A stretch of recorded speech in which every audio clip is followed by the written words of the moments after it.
옆에 계신 분을 인사하겠습니다. 좋은 아침입니다. 금요일날 심야에 어젯밤에도 우리 자녀들하고 같이 찬양하고 말씀 듣고 기도하고 집에 돌아가니까 12시가 넘었어요. 그런데 참 좋아요. 심령이 영이 살아있고 깨어있고 충만하면 육체의 피곤함을 몰라요. 그 순간에 그냥 잊어버리는 것 같아요. 너무 좋아요. 오늘 하루도 성령 충만하시기 바랍니다. 1절에 너희는 위로하라, 내 백성을 위로하라. 기가 막힌 말씀이에요. 이 39장에서 40장으로 넘어가는 것은 구약에서 신약을 넘어가는 것과 같아요. 이사야서는 기가 막히게 66장이잖아요. 성경이 66권인데 구약이 39권이고 신약이 27권인데 이 39장에서 40장으로 딱 넘어가는 이 분위기가 꼭 구약에서 신약 넘어가는 거하고 너무 비슷해요. 너무 비슷해요. 내 백성을 위로하라. 지금 내 백성이라고 하고 있는 이 백성이 지금 어떤 상황이 있냐면 바벨론에서 종살이하고 있는 거예요. 그 종살이하고 있는 백성들에게 이렇게 외쳐서 크게 외쳐서 그들을 위로해 주라는 거예요. 뭐예요? 너희의 노역의 때가 끝났다라고 외쳐줘라. 너희의 죄악이 사함을 받았다라고 외쳐줘라. 이제는 너희에게 자유의 시간, 이제는 노역이 끝나고 감옥에서 풀려나는 해방의 시간, 자유의 시간이 그때가 왔다라고 알려주라는 거예요. 기가 막힌 말씀이죠. 외치는 자의 소리여 너희는 광야에서 여호와를 위한 길을 예비하라고 외쳐라. 하나님이 오시는 길을 준비하라고 외쳐라. 사막에서 광야에서 하나님이 오시도록 길을 준비하고 있으라고 외쳐라. 왜냐하면 그 길을 따라서 주님이 오셔가지고 우리를 바벨론에서 종살이하는 그 삶의 자리에서 끌어내서 시온으로 예루살렘으로 우리를 인도해 주실 테니까. 그래서 골짜기는 더듬고 산과 언덕은 낮추고 거칠은 땅은 평평하게 해서 대로를 쫙 놓으라는 거예요. 그러면 그 길을 따라서 주님이 오신다는 거예요. 첫 번째 출애굽 사건과 두 번째 출애굽 사건이 차이가 있어요. 구약 성경은 첫 번째 출애굽 사건이에요. 첫 번째 출애굽 사건 때는 애굽에서 종살이하던 이스라엘 백성들을 거기서 끄집어내시는데 어떻게 해요? 하나님의 종 모세를 보내요. 모세를 보내가지고 하나님의 능력을 베풀어서 거기서 끄집어내는 거예요. 이것이 이스라엘 백성들이 경험했던 그 민족적으로 경험했던 하나님의 구원의 역사인데 우리는 두 번째 출애굽의 대상이에요. 바벨론으로 종살이하여 노예로 끌려갔던 사람들이 다시 시온으로 예루살렘으로 돌아오는 이것은 두 번째 출애굽 사건과 같은데 이것이 신약의 완성이 되는 것이죠. 그런데 두 번째 출애굽 사건이 차이가 있다고. 훨씬 더 파워풀하죠. 6절 말하는 자의 소리여 외쳐라. 자꾸 외치라는 거예요. 너무 기가 막힌 사건이기 때문에 외쳐라. 주님 제가 무엇이라고 외치리까? 이사야가 하나님께서 그렇게 말씀하시니까 주님 제가 뭐라고 외칠까요? 인생이 무엇인지를 외쳐라. 인생이 무엇이냐? 모든 육체는 풀과 같고 그 육체가 자랑하는 것은 풀의 꽃과 같다라고 외쳐라. 여러분 이거 복음이에요. 우리의 인생이 풀과 같고 풀은요 어때요? 푸르는 것 같은데 이내 시들어요. 싹 누렇게 시들어요. 풀의 꽃은요. 풀의 꽃은 정말 꽃이 피는 때는 얼마나 아름답습니까? 그런데 풀보다도 더 빨리 말라버려요. 이걸 우리가 알고 사는 것이 복음이라고요. 우리 인생이, 너의 인생이 풀이라고 알려줘라. 외쳐라. 너희가 자랑하는, 여러분 젊음이 얼마나 좋아요. 젊음이. 저는 이 금요일날 심야에 우리 다음 세대들하고 막 찬양하고 기도하잖아요. 그러면 기름 부음이 달라요. 네. 그 아이들은 아무래도 꾸밈이 덜하잖아요. 네. 꾸밈이 덜하잖아요. 하나님께 반응하는 이 꾸밈이 덜하거든요. 그 어른들은 기성화된 부분이 많이 있고 아이들은 그런 꾸밈이 덜해요. 그러니까 막 춤추면서 찬양하고 그 모습에서 이 성령님이 훨씬 더 자유롭게 일하시는 게 있거든요. 참 좋은데 젊음이 어때요? 우리도 다 젊은 때가 있었잖아요. 지금도 젊지만 더 젊었을 때가 있잖아요. 그 젊음이 금방 말라요. 우리 마음은 지금도 청춘이잖아요. 우리 장로님 지금도 마음은 청춘이실 거예요. 마음은 청춘이에요. 그런데 어때요? 우리 젊음이 풀의 꽃처럼 어느새 50대가 되고 60대, 70대, 90대가 됐어요. 너무 빨리. 너희의 인생이 풀이라는 것을 알려줘라. 너희의 자랑이 풀의 꽃이라는 것을 알려줘라. 여러분 이걸 알고 사는 것이 얼마나 축복인지 몰라요. 모든 육체는 풀이요 그의 아름다움은 풀의 꽃과 같으니. 젊었을 때는 힘이 좋죠. 뭐 날밤을 새도 그 다음 날 까딱 없어요. 그렇죠? 그런데 그 건강했던 게 어때요? 풀의 꽃처럼 떨어져요. 막 헬스를 하고 마사지를 하고 막 좋은 화장품을 바르고, 그것도 바르세요. 열심히 바르고 또 운동도 하시고 하세요. 그런데 어때요? 막을 수가 없어. 머리에 흰머리 생기는 걸 막을 수가 없어. 염색을 막 해요. 저도 염색해요. 염색하는데 막을 수가 없어요. 시간을 막을 수가 없어요. 시간을 거스릴 수가 없어요. 세월을 막을 수가 없어요. 인간은 시계를 만들 수는 있어요. 시간을 막을 수 없어요. 시계를 만들 수 있어요. 시계를 차고 다녀요.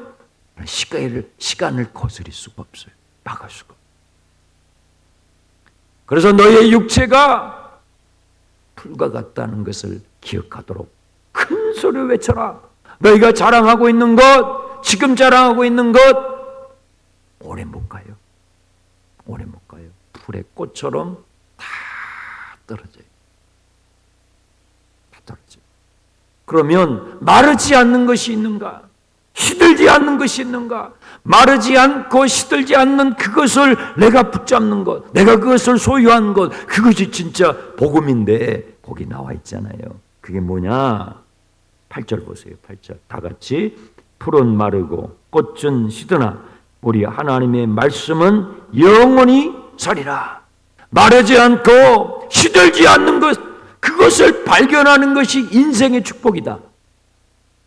어렸을 때부터 죽을 때까지 진짜 우리가 발견해야 될 게 뭐냐 이 말이에요. 마르지 않는 것, 시들지 않는 것. 마른 것을 가지고 아무리 자랑하고 그걸 쌓아놓고 그거 다 마르고 시들면 뭐예요? 그것이 자랑할 것이 아무것도 아니에요. 아무것도 아니에요. 마르지 않는 그것을 발견하라 이거예요. 시들지 않는 그것을 발견해라. 그것을 발견했느냐 이 말이에요. 외쳐라, 외쳐라. 사람들에게 들려줘라. 일깨워줘라. 알려줘라. 하나님의 말씀은 영원히 서리라. 그러니까요, 사람 의지하지 말라 이 말이에요.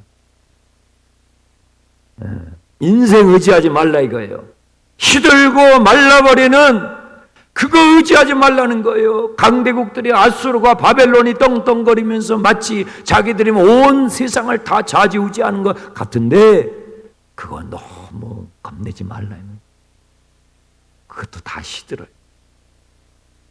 권력이 시든다고요. 명예가 시들어요.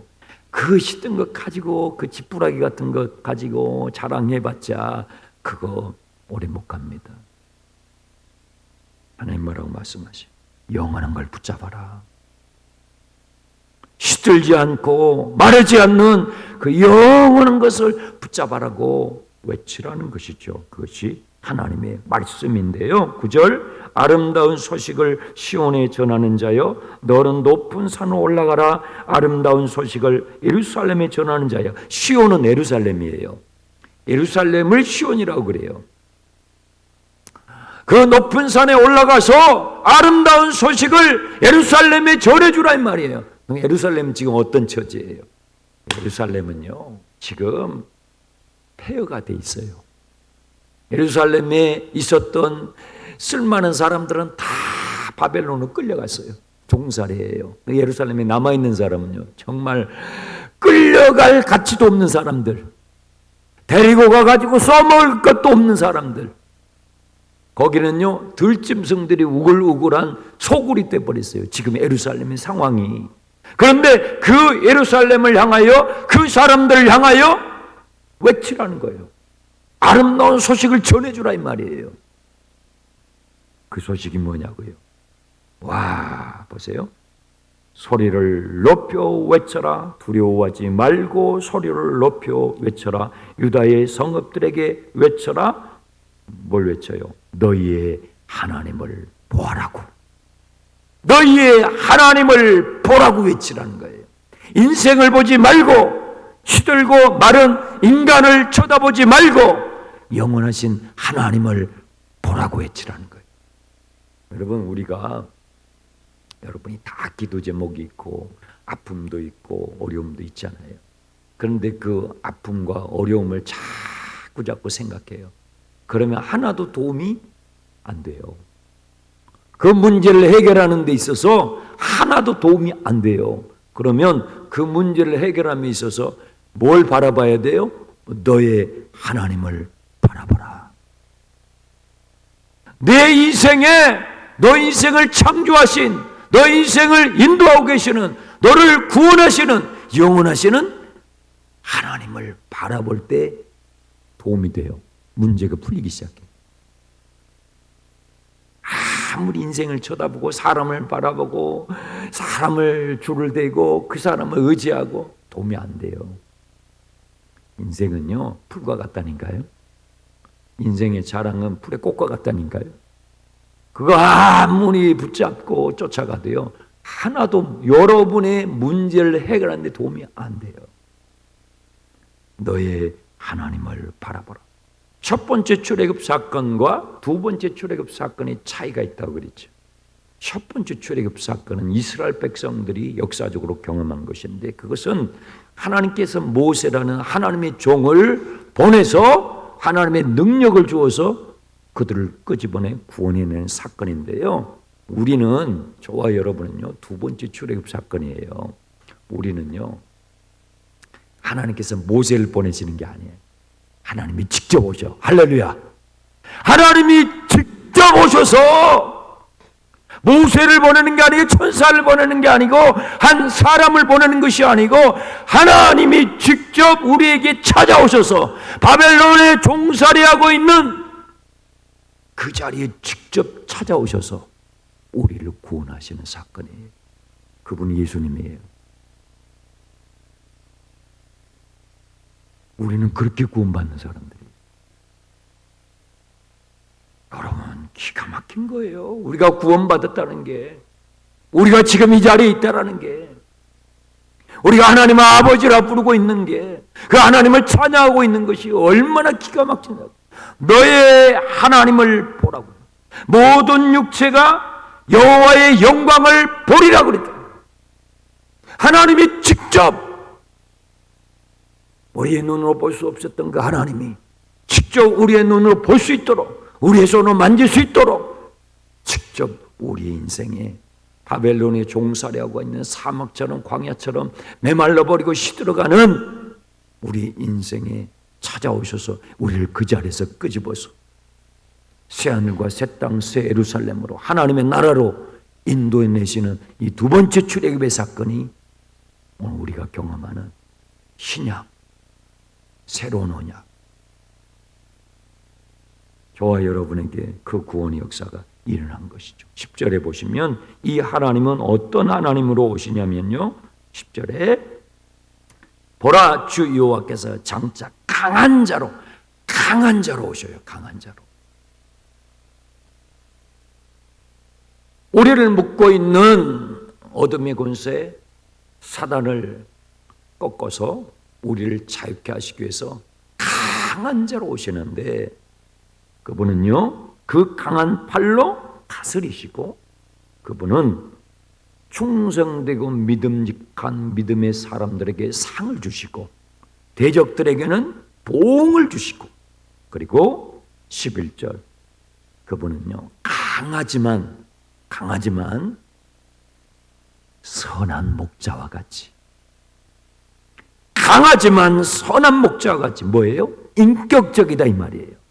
목자하고 양의 관계는요 얼마나 인격적인지 몰라요. 그래서 이 목자는, 선한 목자는 양떼들의 상황을 다 살피는데요, 그 목자와 같이 이 하나님은 우리를 이끄시는데, 양떼를 뭐예요? 먹이셔요. 양떼를 먹이고 굶기지 않으셔요. 먹이시고, 어린 양들은 어떻게 해요? 어린 양들은 그 강한 팔로 어떻게 해요?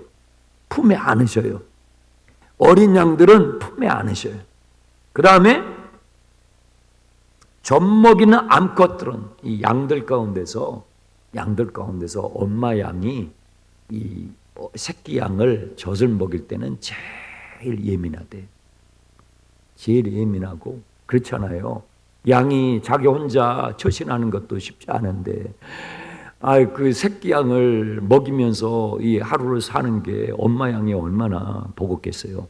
그러면 이 선한 목자는요, 어린 양은 그 품에 품어요. 그리고 그 젖먹이는 어미 양은 어떻게 하냐면 온순히 인도하죠.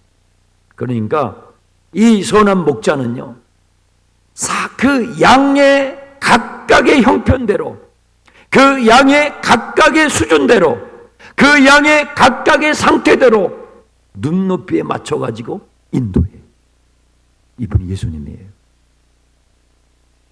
나는 선한 목자라. 내 양은 나의 음성을 알고 나를 따라온다. 주님은요 강한 자로 오셨고, 강할 뿐만 아니라 주님은 선한 목자로 우리에게 오셨어. 하나님의 하나님 되심을, 나를 본 자는 아버지를 보는 것이다. 내 안에 아버지가 계시지 않느냐. 내 말이, 내가 하는 모든 것이 아버지께서 나를 통해서 하고 계시는 것을 알지 못한다. 그분이 예수님이에요. 우리는 그렇게 구원받은 사람이에요. 우리는 기가 막힌 복을 받은 사람이라고요. 여러분, 보통 사람이 아니에요. 네, 보통 사람이 아니에요. 우리가 주님을 부르기 전에 주님이 우리에게 찾아오셨어요. 너의 하나님을 보아라. 오늘 또 여러분의 문제를 바라보지 마시고, 여러분의 환경을 바라보지 마시고, 그러면 해결하는데 도움이 하나도 안 돼요. 거기에 쪄눌려요. 그런데 그 문제의 능히 해결자가 되시는 너의 하나님을 바라보시기를 축원합니다. 그 하나님을 자꾸 바라보고, 그 하나님을 찬양하고, 그 하나님을 자꾸 감사하고 예배하고 하잖아요. 그러면 그분의 힘이 내게 와요. 그분의 힘이 내게 온다니까요. 그래서 똑같은 상황인데 어떤 사람은 거기에 쪄눌려가지고 막 점점 가라앉아요. 그런데 어떤 사람은 똑같은 상황인데 막 일어나는 거예요. 독수리처럼 일어나는 거예요. 여러분에게는 그런 은혜가 있길 축원합니다. 기도 카드 꺼내세요.